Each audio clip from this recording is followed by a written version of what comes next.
Now, times to wait over the Europa League as the first legs ended with a bit of a thriller. That's right. Of course, what's going to go happen in the second legs? We'll take a look at that. More next.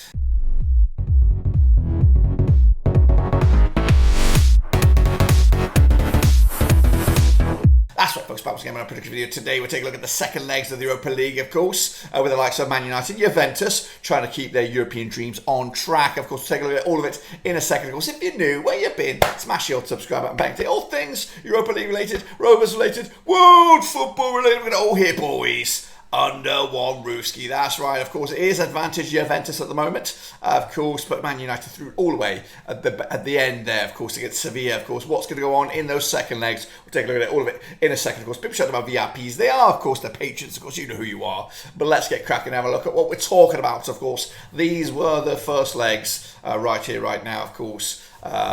Some good results out there, of course, but some stingers, including this one down here. But let's take a look at the first one, Feyenoord against Roma. I actually opted for a 2-1 win. It was actually a 1-0 win for Feyenoord. So not too shabby on that. I did play the booster as well. Got myself 8 points on that. Of course, Feyenoord with the upper hand. They're flying high in the Dutch leagues. Can they, of course, turn that domination into the Europa League? Meanwhile, Leverkusen with a draw against Union Saint-Gilloise. That was over in Germany. So 2-0 was my pick. Got 0 on that one. Not great indeed. Juventus with the 1-0 win over Sporting, and that was spot on the nose. Well done to me, of course. And United, I remember the 2-0 win for them over Sevilla. They were 2-0 up, but of course they threw it away at the end.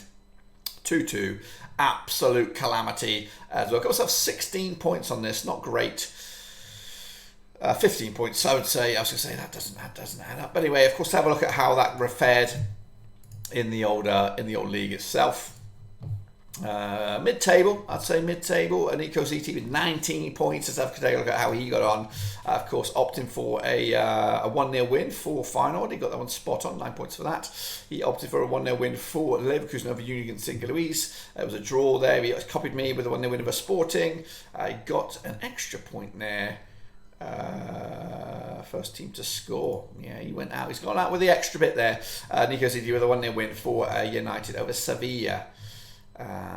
Yeah, okay. Anyway, he is running away with it, of course, or is he? Let's confirm that. It is 490 points. Actually, Mario Castell's giving him a run for his money, as is Spirit 77. Those are realistically the guys in it. I'm into 12th spot, not really here, but I did have like a week off or something like that. So and more. But anyway, that is the league. We are, of course, getting ready for the second legs, which, of course, coming at you on the 20th of April this week. So a lot of domestic games are happening prior to these. So, of course, we'll cover those briefly as we, of course, try to see who will make it through to the semi-finals. That's why I kick it all off with Roma up against Feyenoord. Oh, in Roma, that's right. Now these two sides have played each other 4 times in 2015. 2 wins for Roma, one for Feyenoord, and 1 draw. Of course, Roma, though, 42% form for them right now, winning twice in the last 6 up against the Feyenoord side. Just 1 defeat in the past 6. 83% form for them heading into this. Of course, the biggest win for Roma, 1-0 win. The biggest win for Feyenoord, just the 1-0 win. Feyenoord scored just 0.75 goals a game on average. Roma, just the 1 goal a game on average over the course of those 4 games. Last time played each other in Roma in competitive action was a 1-0 win for the Italian outfit back in May 2022 in the Europa Conference League knockout stages, of course.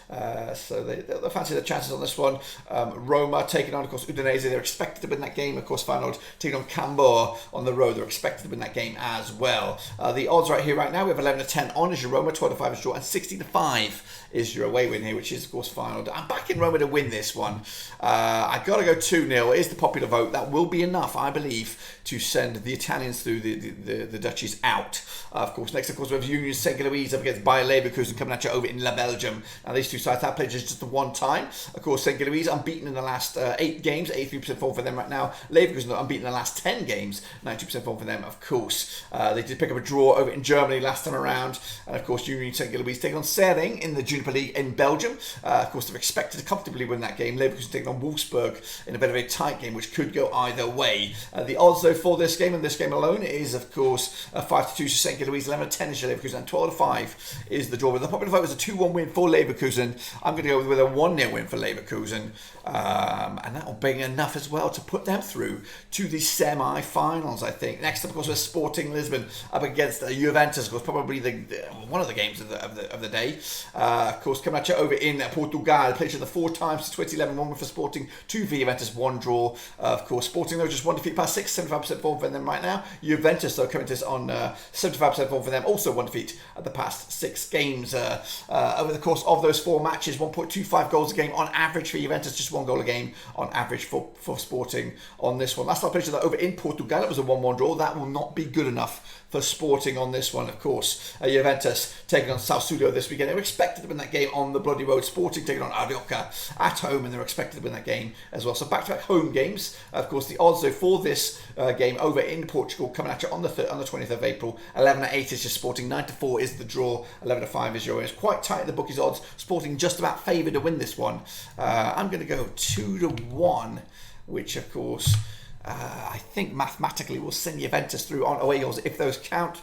If not, penalties. And if it is penalties, I'm back in Sporting to go the distance on this. And then wrap it up. Probably a bigger game than we thought we would have in the second legs, especially after the first 70-odd minutes of the game. It's Sevilla taking on Man United over the Ramon Sanchez Pizjuan, of course, coming out on the 20th of April. Played the 6 times, 6-3 for Sevilla, 1 for Man United, 2 draws, of course. Sevilla, though, 50% form for them right now, unbeaten in the last 3, but 1-2 lost to and drawn to over the last 6. United, though, just 1 defeated past 6, 75% form for them heading into this. Their biggest win, United over Sevilla, 3-0 win, the biggest win the other way, a 3-1 win. Sevilla scored 9 goals compared to United's 8 over the course of those 6 games, 1.5 goals a game a ratio for Sevilla, 1.33 goals a game a ratio for United. Last time I played that over in Spain, it was a 2-1 win for Sevilla. That's back in the Europa League knockout stages, semi-finals, of course, in Spain. 2-1 it was for Sevilla back in the day. In fact, Sevilla unbeaten against Man United over the last 5, picking up 3 wins and a couple of draws. Sevilla, though, taking on Valencia this weekend. They're expected to lose this game. United taking on Nottingham Forest. They're expected to win that game on the bloody road. So both sides coming to this on the back of away games. So a lot of travelling for United. Double away games, of course, with them head to Sevilla afterwards. 14-5 is just Sevilla. Even Stevens is United. 12-5 is your draw. So United are favoured to win this game. I'm going with Sevilla. I think their fight there in the second leg was enough to convince me that they have what it takes. Of course, now let's take a look at what I think that does to the bracket, of course. So I'm thinking Sporting will just about nick it. I think Sevilla will nick it. I think Roma are in there, and I think Leverkusen will make it. Of course, that's my pick for the semi-finals. If you want to be clear and precise for these games, of course. What about the bookies odds, though, as we enter the final game before the semi-finals? You say going to be 16-1. I think that's balmy, absolutely balmy. They come into this level pegging with Leverkusen coming at you from Belgium this week, so that's absolutely ludicrous. Also, Sporting Lisbon 12-1, just the 1 goal deficit. Also, so there's some money to be made here if you are a betting man. Sevilla 10-1 again. I think they've got this all wrong. I think the bookies have got this all wrong. I think the bottom 3 favourites have all got some say in where the title will go at the end of the campaign. Feyenoord 7-1, Leverkusen 7-1, Roma 7-1, Juventus 7-2, United 15-8, despite having to turn it up in Spain in a difficult place to go, and of course up against the perennial, the forever Europa League champions. That, of course, is my take on it. Be sure to get your own take on it. Smash your subscribe, smash your thumbs up, smash the bell. We'll go again, guys, very, very soon. But until then, I'll see you soon for the semi-finals.